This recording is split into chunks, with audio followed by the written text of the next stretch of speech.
ડભોઈ પંથકમાં ઉનાળુ ડાંગરનો મબલખ પાક, વઢવાણા તળાવના પાણી વિના પણ ખેડૂતોએ કૂવા બોરના સહારે મેળવી સફળતા. ડભોઈ તાલુકાના ખેડૂતોએ આ વર્ષે સિંચાઈ વિભાગની મનાઈ હોવા છતાં પોતાની સૂઝબૂઝ અને મહેનતથી ઉનાળુ ડાંગરનો શાનદાર પાક તૈયાર કર્યો છે. કમોસમી વરસાદના ફટકા બાદ હવે તૈયાર થયેલો ડાંગરનો પાક જોઈને જગતનો તાત ખુશખુશાલ જોવા મળી રહ્યો છે. ચાલુ વર્ષે વઢવાણા ઇરિગેશન વિભાગના અધિકારીઓ દ્વારા ખેડૂતોને ડાંગરના પાક માટે તળાવમાંથી પાણી નહીં લેવાની કડક સૂચના આપવામાં આવી હતી.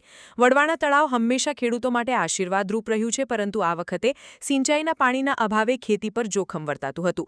જોકે હિંમત હાર્યા વગર ડભોઈના ખેડૂતોએ પોતાના ખેતરોમાં આવેલા કૂવા અને બોરના પાણીથી ડાંગરનું વાવેતર કર્યું હતું.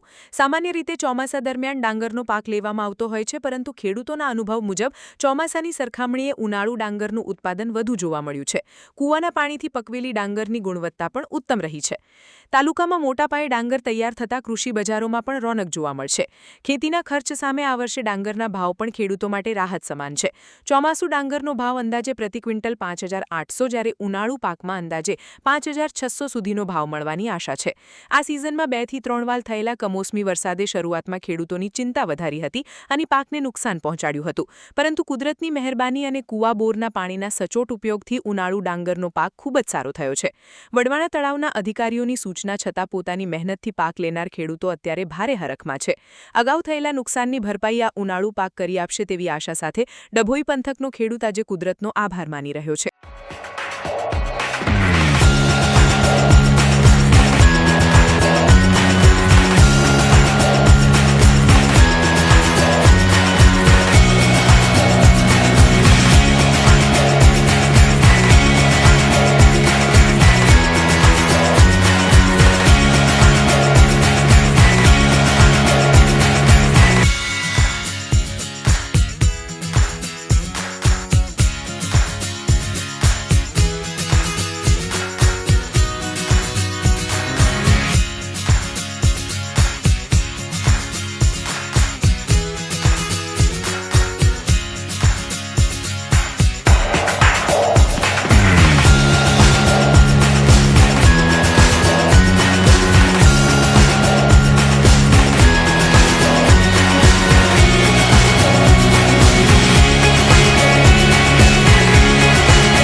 સમાચારની અવનવી અપડેટ જોતા રહો નિખરતા ગુજરાત ન્યૂઝ સાથે. નિખરતા ગુજરાત ન્યૂઝને લાઇક, શેર, સબસ્ક્રાઇબ કરો અને બેલ આઇકન દબાવીને સમાચારની ઝડપી માહિતી મેળવો.